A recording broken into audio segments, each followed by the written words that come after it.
Talk about the skeletal muscle relaxants and ये एक important topic है CNS pharmacology से. Skeletal muscle relaxants होते क्या हैं? They relax the skeletal muscles जैसे कि नाम से पता चल रहा है. How do we classify them? Based on the location of action. जो हमारी primary classification है ना, उसके मुताबिक दो तरह के skeletal muscle relaxants होते हैं. First type जो कि periphery में act करते हैं and second type जो कि centrally act करते हैं यानी CNS के level पर act करते हैं. ठीक है. And both these types have a second name which basically further qualifies their mode and location of action. जो peripherally acting skeletal muscle relaxants हैं उनको हम neuromuscular junction blockers भी कहते हैं, जबकि जो centrally acting है उनको हम spasmolytics कहते हैं. ठीक है. अभी आप इन words को याद रखें because ये बहुत high yield है as far as memory is concerned. What is the neuromuscular junction? हमेशा for a muscle to act, for a muscle to contract, it needs to receive some information from the innervating nerves. ठीक है. इसलिए अगर nerves destroy हो जाए तो muscles contract नहीं कर सकते हैं. ठीक है. तो जो मोटे nerve terminals होते हैं ना, वो एक junction, एक synapse बनाते हैं muscle fibers के साथ. इस synapse को हम NMJ कहते हैं. ठीक है. मोटे nerve के along जब action potential आता है ना, तो it leads to the release of a neurotransmitter into the synapse because of a series of changes within the motor nerve terminal. ये जो neurotransmitter है ना is acetylcholine. ठीक है. acetylcholine is present in many parts of the body. Autonomic nervous system में वो एक important neurotransmitter mediator है और motor nerve contraction में it is the only one which is important. अब ये जो acetylcholine है वो जाता है, वो bind करता है receptors के साथ which are located on the muscle fiber और इसकी वजह से भी एक series of changes होती हैं which lead to contraction of the muscle fiber. ठीक है. तो ये जो transmission है ना, ये NMJ transmission है ना, that is blocked by the peripherally acting skeletal muscle relaxants. तो जाहिर सी बात है जब muscle fibers contract नहीं करेंगे that would lead to relaxation. ठीक है. slash flaccid paralysis. तो ये important थी. This was just an understanding of the basic points. Centrally acting को हम spasmolytics क्यों कहते हैं? Because these centrally acting skeletal muscle relaxants have two primary therapeutic applications. या तो हम chronic muscle spasm के relief के लिए देते हैं या फिर acute local muscle spasm के relief के लिए देते हैं. ठीक है. अब जो हमारे पास peripherally acting है ना, इनको हमने further divide किया है based on the mechanism of action into non-depolarizing and depolarizing. ठीक है. What is depolarization? Pharmacology से भी पहले in physiology you've considered the topic of depolarization and repolarization. Action potential generate होने के लिए, ठीक है, there must be depolarization meaning जो inside a nerve का it must become positive with respect to the outside. और इस depolarization में हमेशा positive ion की entry का most cases में role होता था. ठीक है. Situation basically ये है, ठीक है, कि the same is true for the muscle fibers. जब neurotransmitter acetylcholine आता है और interact करता है अपने receptors के साथ located on the muscle fiber, that leads to depolarization within the muscle fiber. और इस depolarization की वजह से certain actin myosin interactions होते हैं leading to muscle contraction. ठीक है. तो non-depolarizing agents वो हैं जो कि इस depolarization को inhibit करते हैं. ठीक है. सो इससे तो mechanism of action बहुत ही clear है. अब depolarizing agents का क्या मतलब हुआ? अगर वो किसी चीज़ को depolarize कर रहे हैं तो how are they going to inhibit skeletal muscle relaxation? ये बात भी समझ आएगी when we'll delve into all of this in much more detail. ठीक है. अब मैं थोड़ी सी पहले मैंने थोड़ी डिस्क्रिप्टिव बातें की थी, अब मैं चीज़ों को क्वालिफाई करूँगी. एक एक्शन पोटेंशियल आता है अलॉन्ग ए मोटर नर्व टर्मिनल जो कि प्राइमरीली सप्लाई कर रहा है एक मसल फाइबर को. इस एक्शन पोटेंशियल की वजह से कैल्शियम इन्फ्लक्स होता है और जो साइनेप्सिस के अंदर वेजिकल्स होते हैं ना कंटेनिंग एसिटाइलकोलिन, वो ट्रांसपोर्ट होते हैं टू द मेम्ब्रेन, डॉकिंग होती है and the acetylcholine is basically released into the synaptic cleft. याद रखना है acetylcholine is the only neurotransmitter जो कि इंपॉर्टेंट है neuromuscular transmission between motor nerves and muscles which culminates in contraction. So जो relevant हमारे पास neurotransmitter in all of this is acetylcholine. ठीक है. अब एसिटाइलकोलिन ने क्या करना है? इसने डिपोलराइज कराना है मसल फाइबर को ताकि वो कंट्रैक्ट करें. वो कैसे करता है? How does it do that? It does so by interacting with certain ligand gated channels. ठीक है. इन चैनल्स का नाम क्या है? Nicotinic receptors. ठीक है. और इनका पूरा नाम है एसिटाइलकोलिन निकोटीनिक रिसेप्टर्स, लेकिन I just right nicotinic receptors over here. तो जब एसिटाइलकोलिन बाइंड करता है इन रिसेप्टर्स के साथ तो चेंजेस इंड्यूस होती हैं in an associated ion channel जो कि वोल्टेज गेटेड आयन चैनल है. तो जब दो मॉलिक्यूल्स एसिटाइलकोलिन के इस निकोटीनिक रिसेप्टर के साथ बाइंड करते हैं तो ओपनिंग होती है associated voltage gated ion channel की, सोडियम की एंट्री होती है into the muscle fibre leading to depolarisation. ऐसा नॉर्मली हो रहा है, ठीक है। निकोटीनिक रिसेप्टर्स में कंपोनेंट्स पता होने चाहिए, 5 होते हैं, 2 अल्फा, एक बीटा, एक गामा, एक डेल्टा। जो एक अल्फा और एक गामा, एक अल्फा और एक डेल्टा है ना, और एक अल्फा और बीटा है, इन दो सब यूनिट्स के बीच में एसिटाइलकोलिन की रिसेप्टर साइट्स होती हैं, ठीक है। अच्छा, अब जो हमारे पास नॉन डिपोलराइजिंग एजेंट्स हैं ना, जो कि प्रिवेंट करते हैं डिपोलराइजेशन को, उनका मैकेनिज्म ऑफ एक्शन क्या है? They act as competitive antagonist, ठीक है। वो compete करते हैं with acetylcholine for binding with the nicotinic receptors, ठीक है। अच्छा, ऑल्दो 2 एसिटाइलकोलिन नीडेड होते हैं for the opening of the channel, only 1 molecule of a non depolarising agent is needed to inhibit और compete विद द एसिटाइलकोलिन, ठीक है। इसमें important बात क्या है टू रिमेंबर कि ये जो एंटागनिज्म है ये कंपेटिटिव है, because it will have implications as far as reversal of blockade is concerned. तो ये जो तमाम है ये कंपेटिटिव एंटागनिस्ट हैं, ठीक है। अच्छा, इसको भी हम डिटेल में देखते हैं, लेकिन डिपोलराइजिंग एजेंट्स कैसे होते हैं? डिपोलराइजिंग एजेंट्स ऐसे होते हैं जो कि जाते हैं और बाइंड कर जाते हैं विद द एसिटाइलकोलिन रिसेप्टर। अब डिपोलराइजिंग एजेंट ना एक ही है जो कि इस्तेमाल में है, succinylcholine. Succinylcholine compared to the actual acetylcholine, ठीक है। हम कंपेयर करें एक्चुअल न्यूरोट्रांसमीटर के साथ and not with the competitive antagonist. Succinylcholine compare to acetylcholine has a longer half life because of multiple factors. तो जब सक्सिनाइलकोलिन दिया जाता है ना, तो वो जाता है सिनेप्टिक क्लेफ्ट में और एसिटाइलकोलिन रिसेप्टर्स के साथ बाइंड कर जाता है, बिकॉज वो स्ट्रक्चरली रिजेंबल करता है एसिटाइलकोलिन को। जब वो बाइंड करता है ना, तो उसकी वजह से क्या होता है? डिपोलराइजेशन होती है, ठीक है। उसकी वजह से क्या होता है? It leads to depolarisation. तो ये 2 फेजेज होती हैं एक डीपोलराइजिंग एजेंट के एक्शन की। फेज़ 1 जिसमें वो बाइंड करता है एसिटाइलकोलिन रिसेप्टर के साथ एंड कॉजेज डीपोलराइजेशन। अब क्वेश्चन ये है कि डीपोलराइजेशन की वजह से मसल कंट्रैक्शन होती है, so what's the problem? Thing is, जब डिपोलराइजेशन एक बार होती है मसल फाइबर की, तो वो कंट्रैक्ट करता है, वी गेट 1 मसल कंट्रैक्शन। लेकिन for a second muscle contraction to take place, the fibre must get repolarised, because इस डिपोलराइजेशन की वजह से जो एक्टिन एंड मायोसिन फाइबर्स हैं, they will go back to their starting position. और फिर जब डिपोलराइजेशन क्रिएट होगी तो फिर से मायोसिन एंड एक्टिन के बीच में एक इंटरेक्शन होगा जिसमें they will be pulled towards each other. तो अगर डिपोलराइजेशन वाली फेस मेंटेन हो रही है बिकॉज ऑफ सक्सिनाइलकोलिन, तो ये डिपोलराइजेशन नहीं होगी, ये सिर्फ एक ही मसल कंट्रैक्शन होगी, ठीक है। तो this is how relaxation happens. अब एक फेज़ 2 है। फेज़ 2 में ये होता है कि डिसेंसिटाइजेशन हो जाती है। What does desensitisation mean? This is a concept you must already be familiar with previously. अब ये होता है कि पहले तो डिपोलराइजेशन क्रिएट हुई थी ना, जिसकी वजह से फर्दर कंट्रैक्शन नहीं हो रही थी, because for there to be another contraction there must be an intervening depolarisation. अब सीन ये होता है कि जो डिसेंसिटाइजिंग फेज़ है ना, उसमें डिपोलराइजेशन हो जाती है, बट ये फॉरन नहीं होती, लाइक इट टेक्स टाइम। उस ड्यूरेशन में जो रिसेप्टर्स है ना, जो कि मायोफाइबर है ना, वो डिसेंसिटाइज हो जाता है, यानी it no longer responds to any neurotransmitter, ठीक है। उसकी वजह क्या है? डिसेंसिटाइजेशन की बहुत सारी मैकेनिज्म्स होते हैं। डिसेंसिटाइजेशन होती कब है? जब बहुत ज़्यादा एक्सेस स्टिमुलस मिल रहा हो।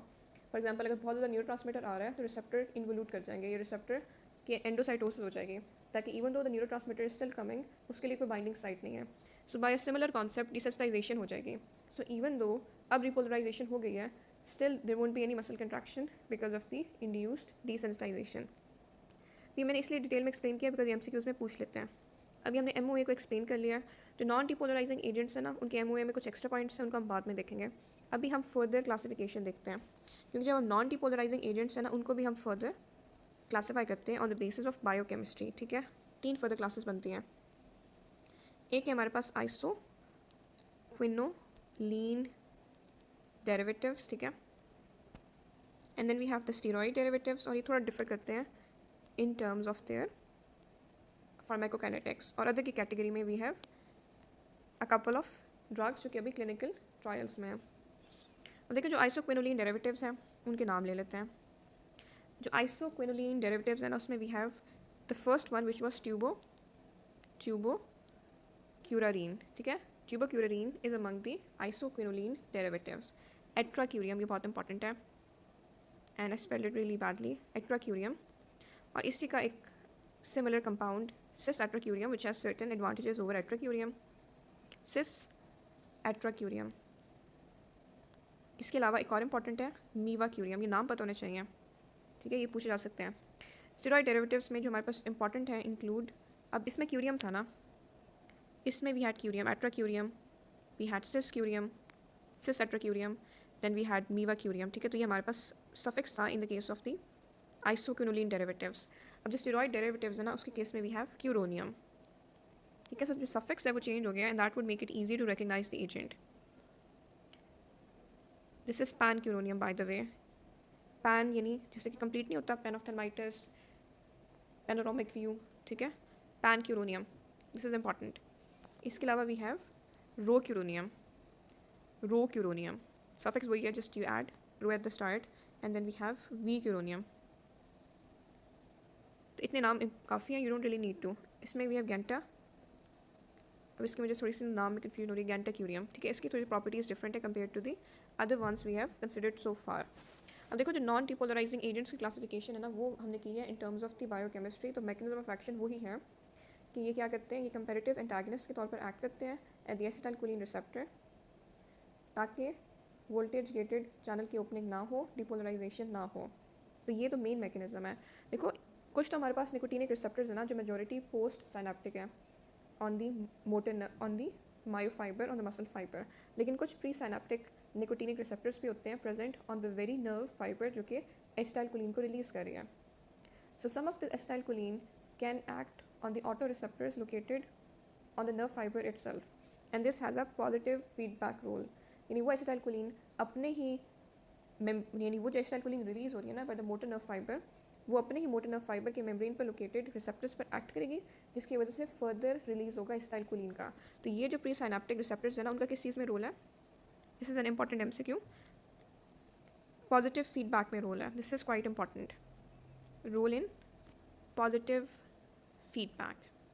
इसके अलावा हमारे पास एक्स्ट्रा जंक्शनल रिसेप्टर्स भी होते हैं। इसको हम एक्स्ट्रा क्यों कहते हैं? बिकॉज नॉर्मली ये आपको नहीं मिलते, but they can be located anywhere on the muscle fibre.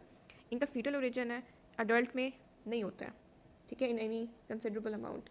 लेकिन अगर कोई मसल फाइबर डैमेज हो जाए, स्पेसिफिकली किसी थर्मल इंजरी की वजह से, जिसको हम कहते हैं बर्न इंजरी, तो उसकी वजह से ये जो रिसेप्टर्स हैं उनके नंबर बढ़ जाते हैं and this has certain clinical applications. अगर आपने सक्सिनाइलकोलिन को इस्तेमाल किया है, ठीक है, we'll talk about that later, because अभी हम ज़्यादा कंसर्न है with the non depolarising agents. तो हमने बात की है, we talked about the classification. अच्छा, जो नॉन डिपोलराइजिंग और डिपोलराइजिंग एजेंट्स हैं ना, उनको हम एक और तरीके से क्लासीफाई करते हैं based on the duration of action. चाहिए आप और से सुने, उसके बाद आई एक्सप्लेन के DOA में इतना फ़र्क क्यों है। Let's start with the ultra short acting.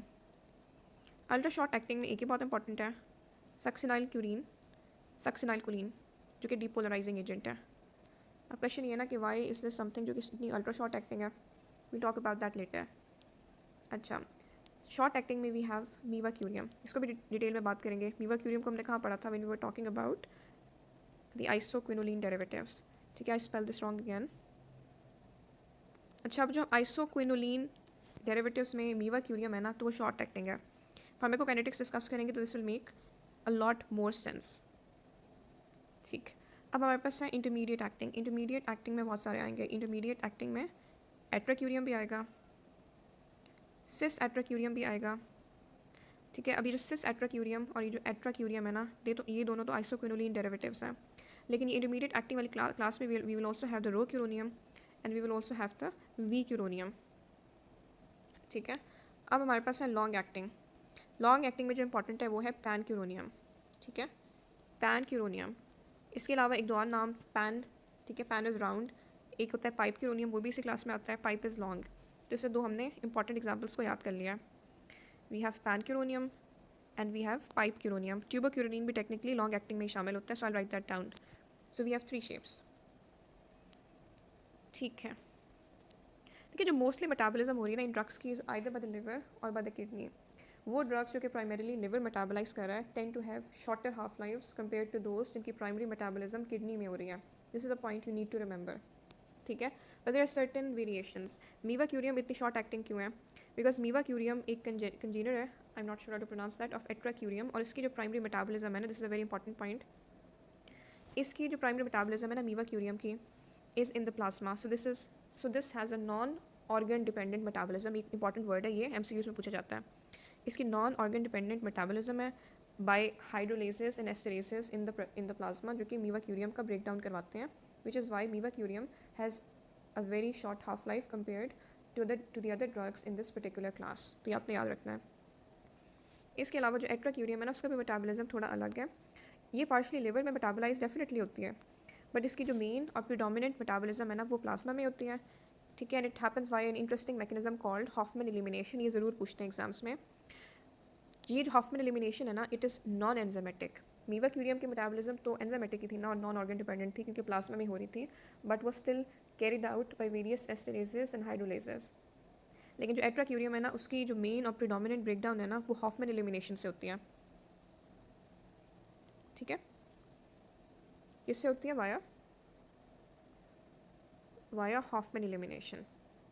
ठीक है, नॉन एंजाइमेटिक है.